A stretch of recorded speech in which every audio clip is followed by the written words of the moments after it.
দিব্যত্রয়ী শ্রী শ্রী ঠাকুর, মা এবং স্বামীজির চরণে আমার আভূমি লুণ্ঠিত প্রণাম জানাই। এবং এখানে এই মুহূর্তে যারা আমার লাইভ দেখছেন কিংবা পরে দেখবেন, প্রত্যেকের জন্য রইল আমার আন্তরিক শ্রদ্ধা, ভালোবাসা এবং শুভকামনা।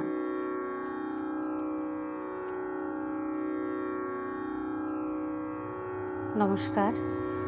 আজ আমি শ্রী শ্রী রামকৃষ্ণ কথামৃত এই বই থেকে অনুধ্যান করব এবং সঙ্গে সঙ্গীত পরিবেশন করব।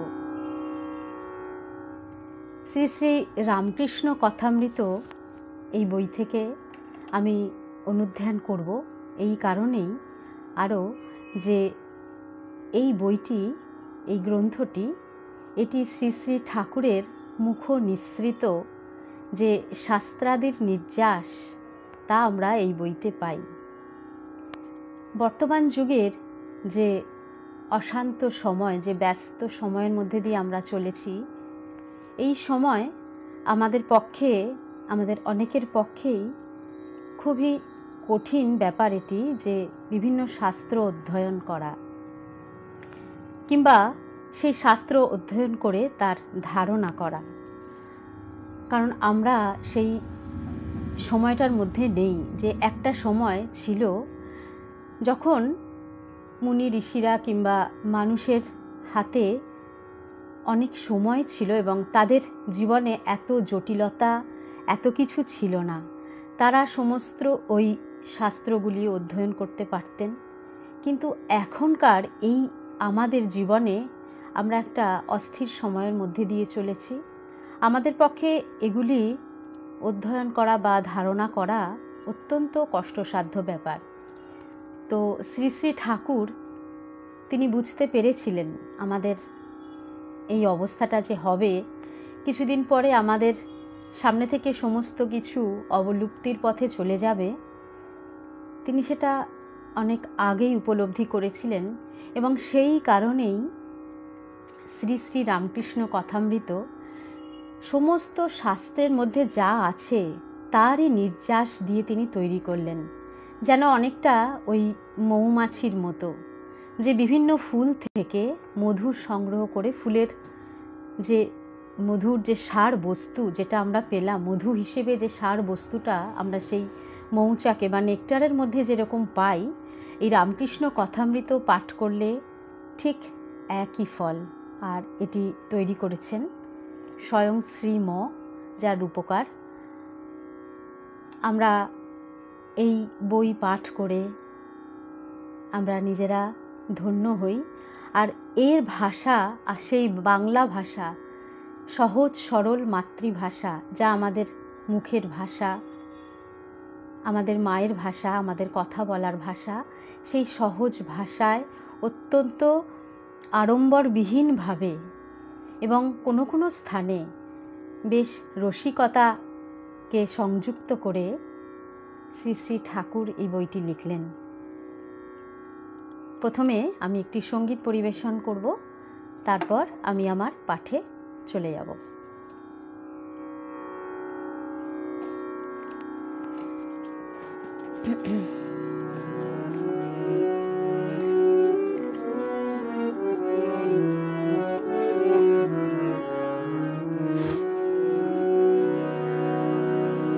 যদি কণ্ঠ দাও আমি তোমার গাহি গান, যদি কণ্ঠ দাও আমি তোমার গাহি গান, যদি কণ্ঠ দাও,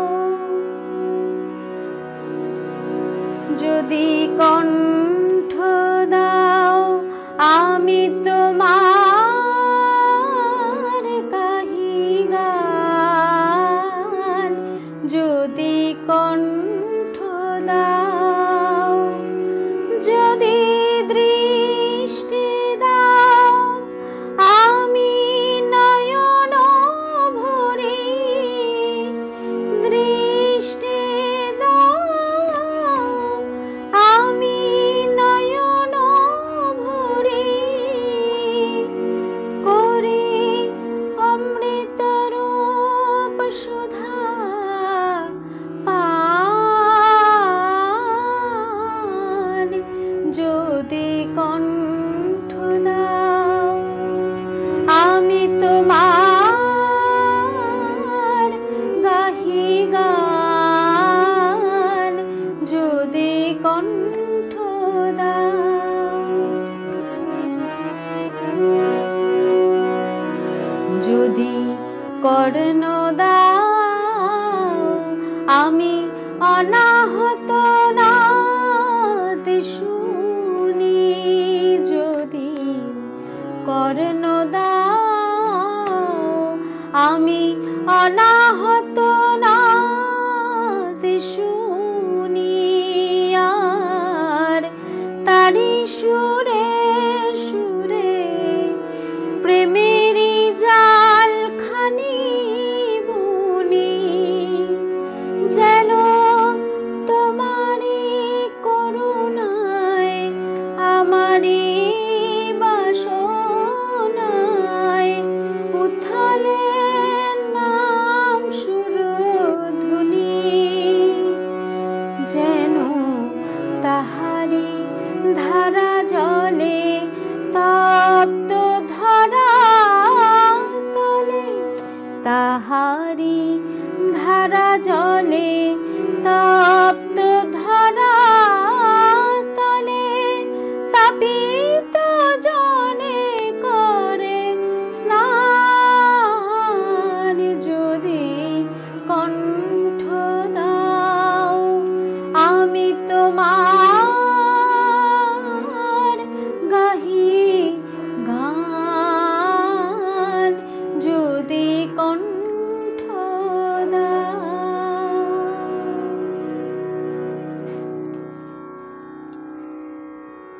সঙ্গীত এটির সঙ্গে আধ্যাত্মিক বিষয়ের একটা বিরাট একটা যোগসূত্র রয়েছে। এই গানটির যে কথাটা, যে যদি কণ্ঠ দাও তবে গাহি তোমারই গান, তো এই কণ্ঠ দিয়ে তারই যেন কথা আমরা নিঃসরণ করতে পারি। এই কণ্ঠ তারই দেওয়া যন্ত্র, এবং এই সঙ্গীত এমনই একটা জিনিস যেখানে শব্দ, যে শক্তিপূর্ণ যে শব্দ, তা সুরের সঙ্গে মিশ্রিত হয়ে আরও শক্তিশালী হয়ে ওঠে, এবং সেই সুর দ্বারা সেই শব্দ যখন কণ্ঠের মাধ্যমে যখন বেরোয়, তা আধ্যাত্মিক ভাবকে অনেক বেশি শক্তিশালী করে তোলে, অনেক বেশি আমাদের মনকে সঞ্চারিত করে। তাই প্রত্যেকবার আমি এই অনুষ্ঠান করার সময় সঙ্গীতকে বিশেষ গুরুত্ব দিই এবং সঙ্গীত গাইবার চেষ্টা করি। সেটা ভালো হোক মন্দ হোক, যেরকমই হোক, কিন্তু আমি মনে করি অন্তত আমার দিক থেকে যখন আমি একটা সঙ্গীত পরিবেশন করি, তখন এই কথা বলার জন্য যেন একটা সামর্থ্য আমি নিজের ভেতরে আনবার চেষ্টা করি। কারণ এই সব কথা, এই পবিত্রতম শব্দগুলি উচ্চারণ করতে গেলে যে পরিমাণ সাধনা দরকার, তা কতটা কি করতে পারি তা আমি জানি না, কিন্তু সঙ্গীত অন্তত আমাকে সাহায্য করে এই বিষয়গুলিকে আরও ভালো করে ভাবার।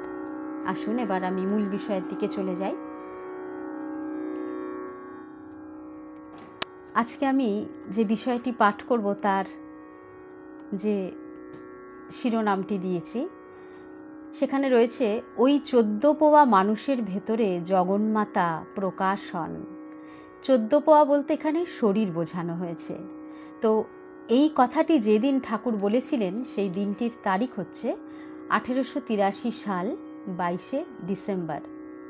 তো এই দিনে ঠাকুর অনেক ভক্তদের সঙ্গেই ছিলেন, যেখানে বলরামের পিতাও ছিলেন এবং অন্যান্য ভক্তরা ছিলেন। তার আগে পরে অনেকগুলো কথা হয়েছে, আমি সেই দিনটি থেকে শুরু করছি এবং সেই দিনের বিষয়ে এই কথাটি ছিল মূল কথা। ষোড়শ পরিচ্ছেদ থেকে আমি পাঠ করছি, যার এই অংশের শিরোনাম যেটা দেওয়া রয়েছে, দক্ষিণেশ্বরে ভক্ত সঙ্গে বলরাম পিতা প্রভৃতি। আজ শনিবার 22শে ডিসেম্বর 1883 খ্রিস্টাব্দ, এখন বেলা 9টা হইবে। বলরামের পিতা আসিয়াছেন, রাখাল, হরিশ, মাস্টার, লাটু এখানে বাস করিতেছেন। শ্যামপুকুরের দেবেন্দ্র ঘোষ আসিয়াছেন। শ্রীরামকৃষ্ণ দক্ষিণ পূর্ব বারান্দায় ভক্ত সঙ্গে বসিয়া আছেন। এই যে সময়টা, তার যে সিচুয়েশনটা, সেটা এখানে সুন্দরভাবে বর্ণনা করে দেওয়া হলো। একজন ভক্ত জিজ্ঞাসা করলেন, ভক্তি কিসে হয়? দেখুন, এই যে প্রশ্নটা ঠাকুরের উদ্দেশ্যে একজন ভক্ত করলেন, যে ভক্তি কিসে হয়।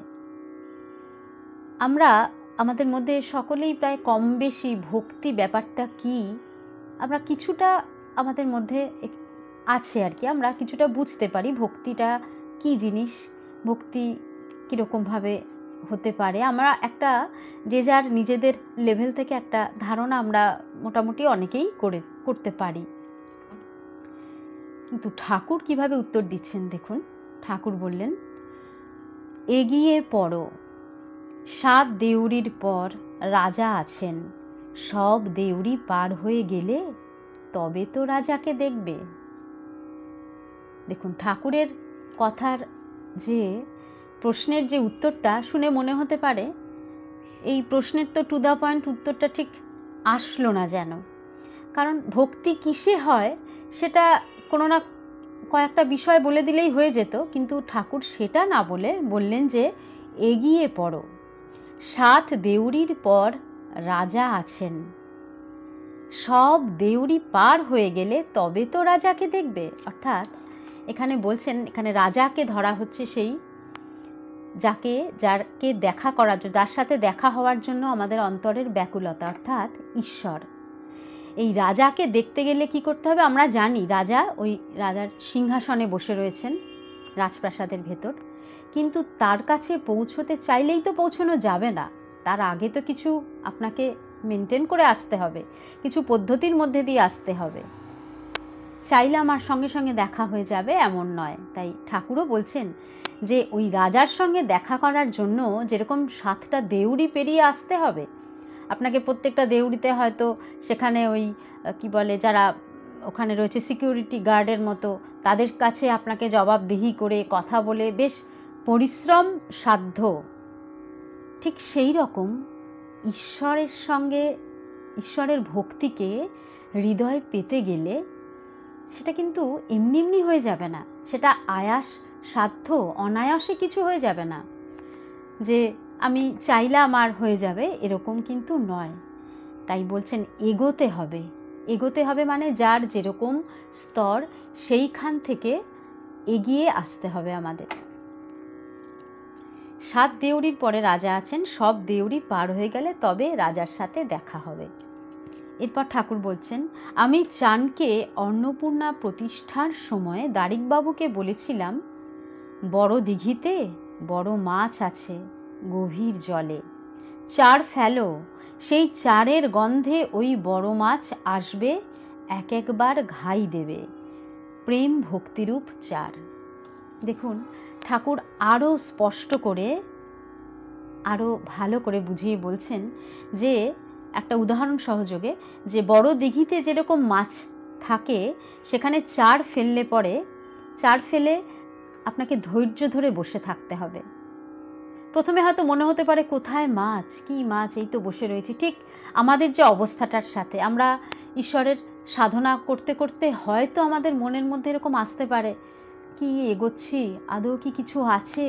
আমাদের তো সন্দিগ্ধ চিত্ত না, এই যুগের মানুষ আমরা, তো আমাদের মধ্যে ওই সমস্ত সন্দেহ সব সময় ঘুরছে।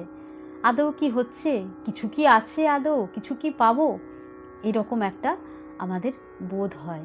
কিন্তু ঠাকুর বলছেন ঠিক ওই যে মাছ ধরার জন্য যারা বসে থাকে তারা ওই চার ফেলে অপেক্ষা করে, কিন্তু দেখুন মাঝে মধ্যে ওই মাছ ঘাই মারে। যখন ঘাই মারে তখন কিন্তু মাছটা পুরোপুরি ধরা কিন্তু হয়নি। সেই সময় ওই যে মাছের ঘাইটা দেখে মনে যে একটা আনন্দের উদ্রেক হয়, এই তো হ্যাঁ মাছ ওখানে আছে, বসে থাকি, চেষ্টা করি ঠিক উঠবে, এই যে একটা আপনাকে একটু এগিয়ে দিল, আপনার ভিতরে একটু আনন্দের সঞ্চার হলো। ঠিক সেই রকম আমরা যখন সাধনার পথে এগোতে থাকবো না, তখন ঠাকুরই ঠিক আমাদের কোনো না কোনো ওই ঘাই দেওয়ার মতো বুঝিয়ে দেবেন। কিন্তু প্রথমে ওই মাছের চার আপনাকে ফেলতে হবে, প্রথমে ওটা নিয়ে আমাদের অপেক্ষা করতে হবে, আমাদের করে যেতে হবে। করার পরে তিনি ঠিক সময় মতো আনন্দের সঞ্চার করিয়ে দেবেন, বুঝিয়ে দেবেন ওই তো আসছে আসছে, তাকে পাওয়া যাবে, এরকম একটা আনন্দের আভাস আমরা পেতে পারি। এটাকেই বলছেন ঠাকুর প্রেম ভক্তি রূপ চার। ঠাকুরের তো অসাধারণ সমস্ত উদাহরণ, এত সাধারণ সাধারণ ঘটনা থেকে ঠাকুর উদাহরণ দেন যেটা বুঝতে কোনো অসুবিধা হয় না। এরপর ঠাকুর বলছেন ঈশ্বর নরলীলা করেন, মানুষে তিনি অবতীর্ণ হন, যেমন শ্রীকৃষ্ণ, রামচন্দ্র, চৈতন্যদেব। ঈশ্বর নরলীলা করেন, তিনি মানুষে অবতীর্ণ হন। তো ঈশ্বর ব্যাপারটা আমাদের ধারণায় আমরা কি ভাবতে পারি? ঈশ্বর সম্বন্ধে তো আমাদের ধারণা স্পষ্ট নয়, কারণ আমরা জানি না, কারণ ঈশ্বরকে লাভ না করা অবধি ঈশ্বর কি তা আমরা বুঝব না।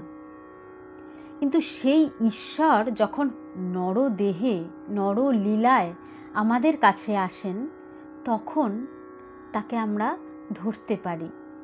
আমাদের ধরার মতো একটা পরিস্থিতি তৈরি হয়। এই যে অবতীর্ণ হন, কোথা থেকে অবতীর্ণ হন ঈশ্বর? ঈশ্বর কি উপর থেকে নেমে আসেন? না, এটা ঠিক উপর বা নিচ নয়, অবতরণ করা বটে।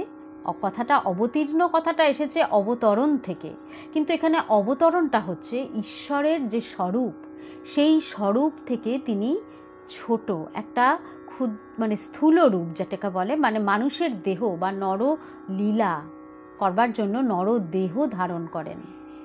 তার স্বরূপ কি? তিনি তো ব্রহ্ম, অনন্ত।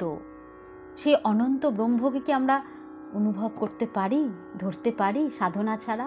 সে অনেক গভীরে পৌঁছলে তবে আমরা এটা বুঝতে পারবো। তো ঈশ্বর কি করেন তখন? নরলীলা করবার জন্য, আমাদের মতো সাধারণ মানুষদের কাছে বোঝাবার জন্য তিনি আসেন, দেহ ধারণ করে আসেন। যেরকম শ্রীকৃষ্ণ এসেছেন, রামচন্দ্র এসেছেন, চৈতন্যদেব এসেছেন। বিভিন্ন যুগে যুগের প্রয়োজনে এবং যুগোপযোগী হয়ে তারা আসেন। যে সময় শ্রীরামের দেহ ধারণ করে আসার ছিল, তিনি সেই সময় ওইভাবে এসেছেন। তারপর শ্রীকৃষ্ণের রূপ ধারণ করে এসেছেন, সেই সময় ওটাই প্রয়োজন ছিল।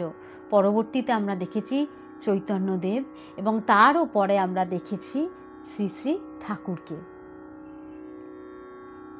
যত মানে পরবর্তী যুগের মধ্যে দিয়ে তিনি আসছেন, তত বেশি আমাদের যেন তাকে বোঝার এবং জানবার সুবিধা হয়েছে। কারণ যত সময় গেছে মানুষের জটিলতা বেড়েছে, সেই জটিল অবস্থার সঙ্গে খাপ খাইয়ে তারাও কিন্তু দেখুন সেইভাবে ফর্ম চেঞ্জ করে করে আসছেন পৃথিবীতে।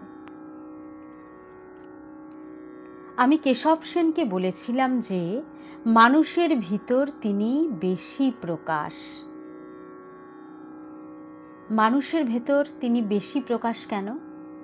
সমস্ত জীব জগতের মধ্যে মানুষ হচ্ছে সর্বোচ্চ স্তরে রয়েছে। রিভলিউশনারি মানুষের মধ্যে সবথেকে বেশি হয়েছে তার বিকাশ, তার সমস্ত দিকের যে বিকাশ, সর্বোচ্চ বিকাশ মানুষের মধ্যে। কারণ মানুষের মধ্যে চিন্তা করা বা চিন্তা করবার এবং কম্পেয়ার করার, তুলনা করার শক্তি রয়েছে, যে আমার এই অবস্থা ছিল, আমি এই অবস্থা থেকে নিজেকে উন্নত করতে পারি। কোনটা উন্নত অবস্থা, কোনটা অনুন্নত অবস্থা, এটা একমাত্র মানুষের বোঝা সম্ভব। কোনো পশু পাখির মধ্যে এই বোধ নেই। তো মানুষের মধ্যে এই বোধ আছে বলে এই মানুষের ভেতরেই তার প্রকাশ সবচেয়ে বেশি।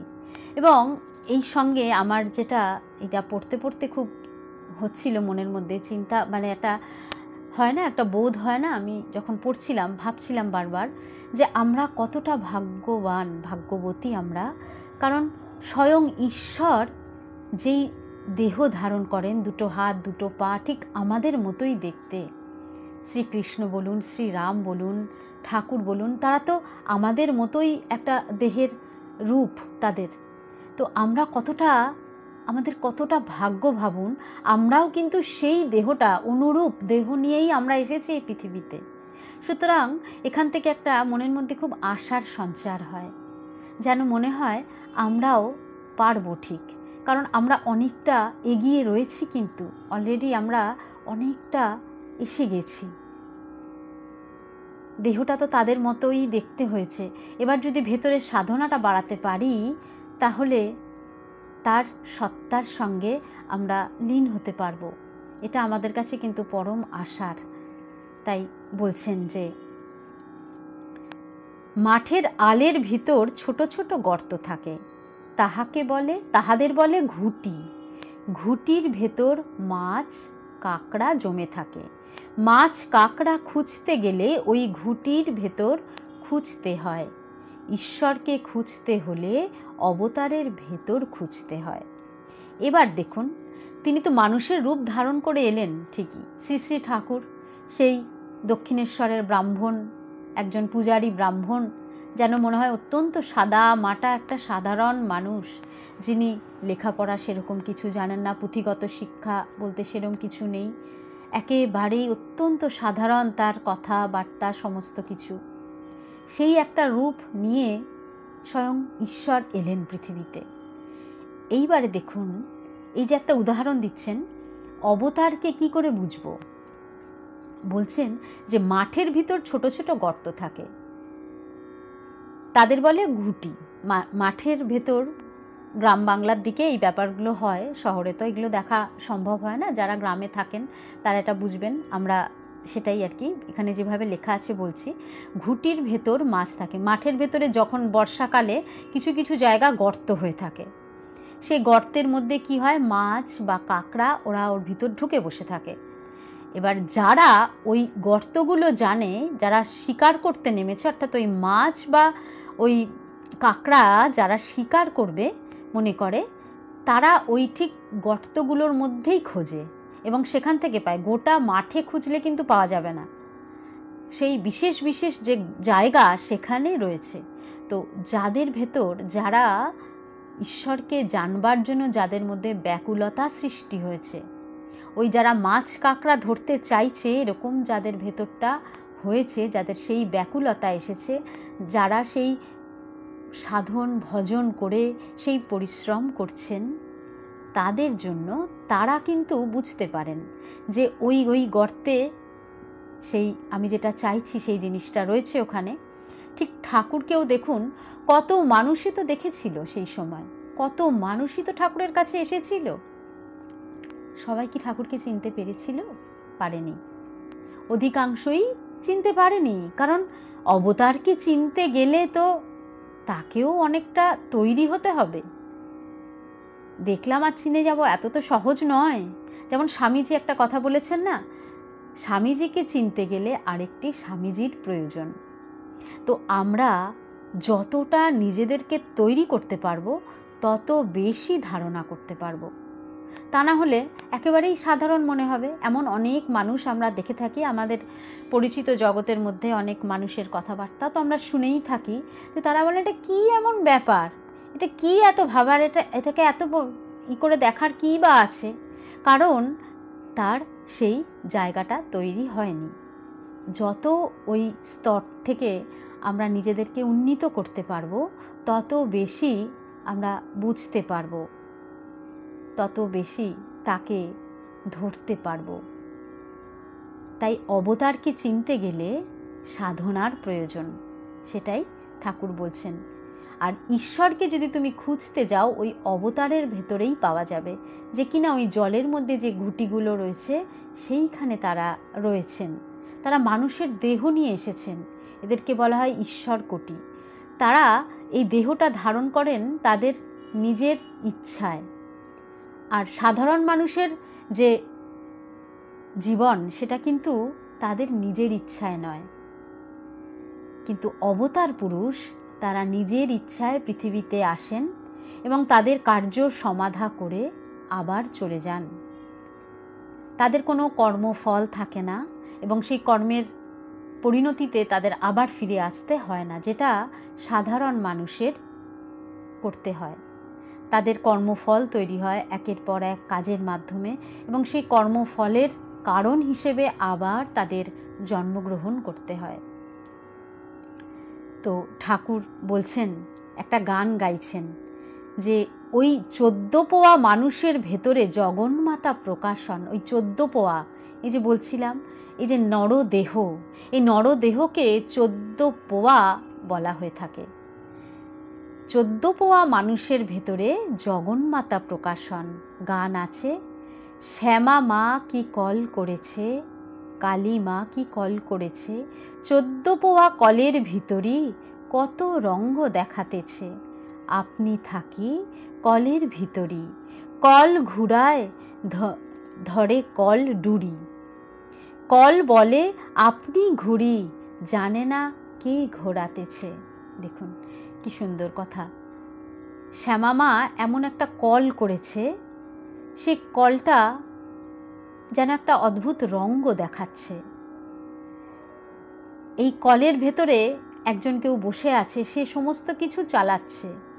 যেমনি আমাদের দেহটা, এই আমরা যেন মনে হচ্ছে যে আমরা ভাবছি আমরা এটা করছি, সব কিছু করছি। এই যে আমাদের অহং বৃত্তি, এটাই বলছে যে আপনি থাকি কলের ভিতরই, কল ঘুরায় ধরে কল ডুরি, কল বলে আপনি ঘুরি, জানে না কে ঘোরাতেছে। কল ভাবছে আমিই তো করছি সব কিছু, সে জানে না কে ঘোরাচ্ছে এই কলটা। এই 14 পোয়া কলের ভেতরে মহামায়া রঙ্গ করে চলেছেন। আমি চেষ্টা করি এই গানটি গাওয়ার।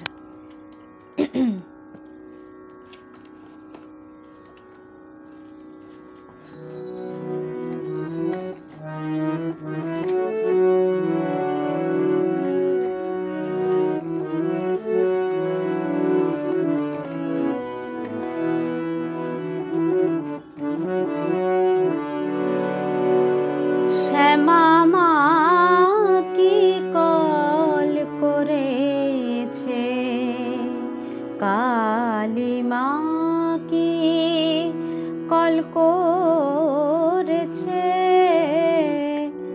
শ্যামা মা কি কল করেছে, কালী মা কি কল করেছে, 14 পোয়া কলের ভিতরে, 14 পোয়া কলের ভিতরে কত রঙ্গ দেখাতেছে, শ্যামা মা কি কল করেছে, কালী মা কি কল করেছে, 14 পোয়া কলের ভিতরে কত রঙ্গ দেখাতেছে, শ্যামা মা কি কল করেছে।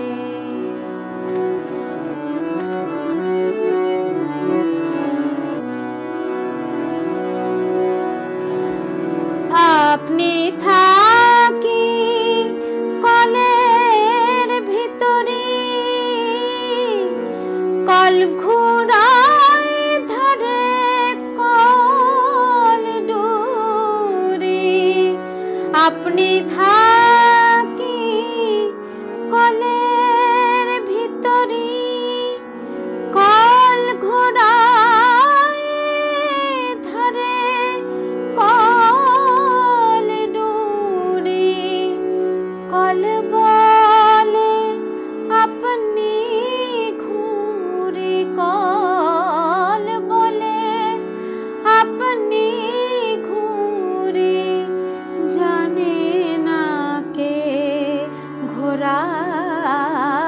করেছে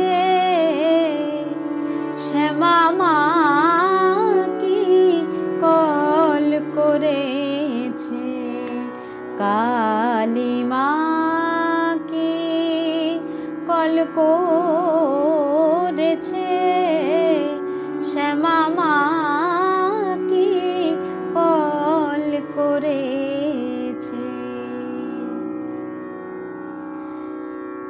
কলের ভেতরে তিনি বসে চালাচ্ছেন, কিন্তু আমাদের অহং বৃত্তি, আমাদের ইগো, আমাদের এই আমিত্ব সেই বোধকে বুঝতে দিচ্ছে না যে এই কলটি চালাচ্ছে কেউ একজন। এরপর ঠাকুর বলছেন, কিন্তু ঈশ্বরকে জানতে হলে, অবতারকে চিনতে গেলে সাধনের প্রয়োজন। সাধনা ছাড়া কোনো কিছুই সম্ভব নয়। দেখুন, এই যে সাধনা, এটা কেন প্রয়োজন? যত এই যে পুরনো সমস্ত যে পুরাণ আমরা যে পাই, পুরাণ বা অন্যান্য সমস্ত শাস্ত্র গ্রন্থ বা যা কিছু আমরা পাই, তাতে যত দিন যাচ্ছে আমাদের কিন্তু ক্রমশ যেন মনে হয় কখনো কখনো এগুলো কি সত্যি আছে, এগুলো কি সত্যি হতো। এই যে একটা আমাদের যে সবসময় যে একটা আমাদের একটা সন্দিগ্ধতার একটা মোড়ক আমাদের মধ্যে কাজ করে, আমরা সবসময় আমাদের এই বিচার বুদ্ধি আমাদের কখনো কখনো ভীষণভাবে বর্তমান যে তথাকথিত বিচার বোধ, যে আমরা নিজেদেরকে যারা মনে করি আমরা বিজ্ঞান মনস্ক, আমরা অনেকের মুখেই এরকম শুনে থাকি যে এইসব কি বিশ্বাস করছো, এগুলো কি আছে সত্যি, এগুলো কি কিছু হয়, এরকম করে কি কিছু হতো। কিন্তু একটা সময় সেগুলো ছিল পরম সত্য। কিন্তু আজকের বিভিন্ন সময়ের যে পঙ্কিলতায়, বিভিন্ন যে সময়ের আবর্তে সমস্ত কিছু আমাদের কাছে অনেক সময়ই সেগুলো অলীক মনে হয়, এবং এইভাবেই আস্তে আস্তে সমস্ত কিছু অবলুপ্ত হয়ে যেতে চলেছে। এবং মানুষের মধ্যে ক্রমশ ইগো, অহংকার, অহংবৃত্তি, আমি করছি, আমি আমার ভাগ্যের যে সব তৈরি করছি, এইভাবে আমাদের ভেতর এই বোধ ক্রমশ জাগ্রত হয়ে উঠছে, অহংকার বাসা বাঁধছে। তাই যত আমরা সাধনা করব, এই জিনিসগুলোর মধ্যে দিয়ে যত যাওয়ার চেষ্টা করব, তত আমাদের কাছে বিষয়টা সত্যিরূপে প্রতিভাত হবে এবং বোধে বোধ হবে। এখন আমাদের শুধু জানার পর্ব চলছে, যে এইভাবে আমরা জানতে পারবো, এইভাবে করলে বুঝতে পারবো, শুধু জানার পর্ব চলছে, কিন্তু এটা কিন্তু আমাদের এখনো বোধে বোধ হয়নি। আজকের এই অংশটুকুই আমার পাঠ করবার ছিল। আমি এরপরে একটি গান পরিবেশন করব এবং সেটাই দিয়ে আমি আজকের অনুধ্যান শেষ করব।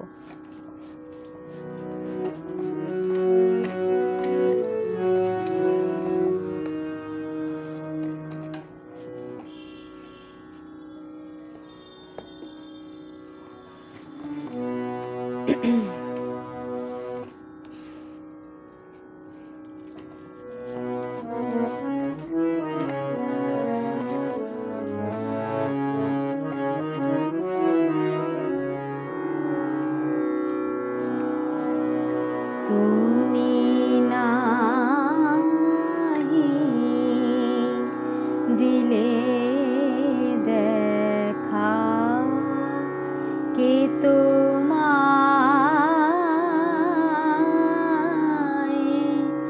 দেখিতে পায়।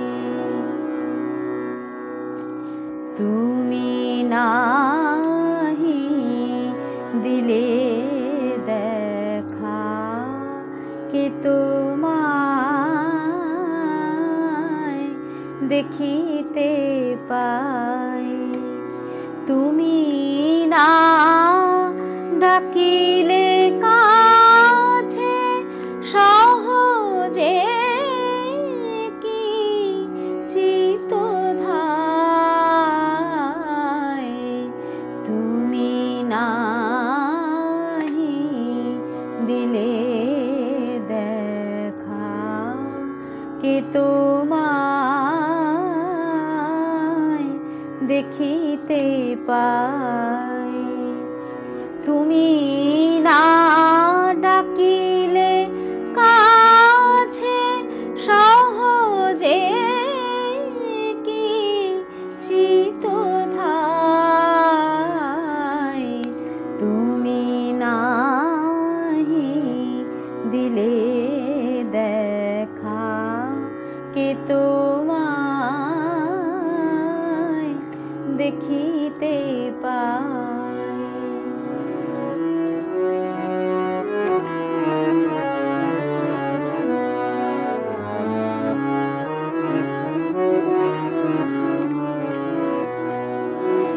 তুমি পূর্ণ পরাৎ পর, তুমি অগম্য অপার।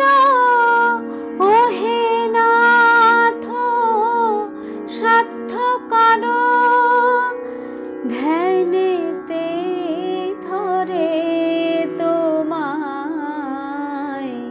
তুমি নাহি দিলে দেখা, কে তোমায় দেখিতে পায়।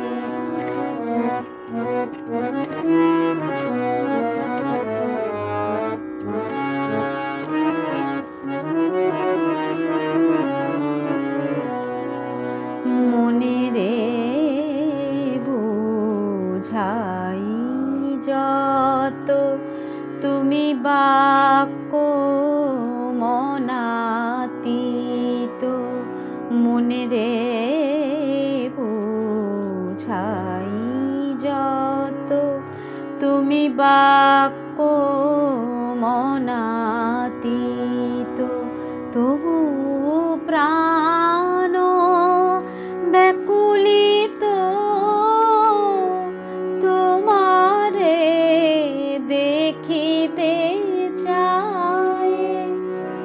দিয়ে দিনে দর্শন,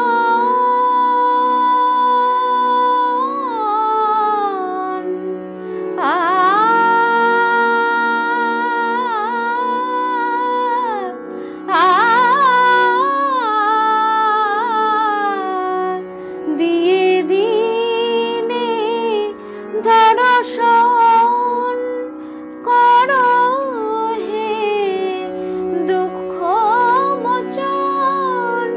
দিয়ে দিনে দর্শন করো হে দুঃখ মোচন। ওহে লজ্জা নিবারণ, ওহে লজ্জা নিবারণ। শীতল করো হৃদয়, তুমি নাহি দিলে দেখা, কে তোমায় দেখিতে পায়। তুমি না ডাকিলে কাছে সহজে কি চিতধায়। তুমি নাহি দিলে দেখা, কে তোমায়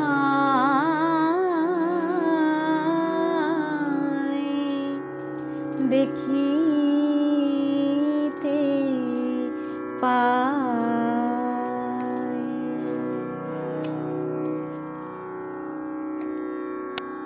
আমরা যাই করি না কেন, যতই জপ করি সাধনা করি, তার কৃপা ছাড়া কিছুই হবে না। তিনি কৃপা না করলে তার সাথে দেখা হওয়া হবে না। আজকের মতো আমার অনুধ্যান এখানেই শেষ করব। আপনারা সকলে খুব ভালো থাকবেন। ওম শান্তি। शान्ति शान्तिः। हरिः ओं तत्सत्। श्रीरामकृष्णार्पणमस्तु।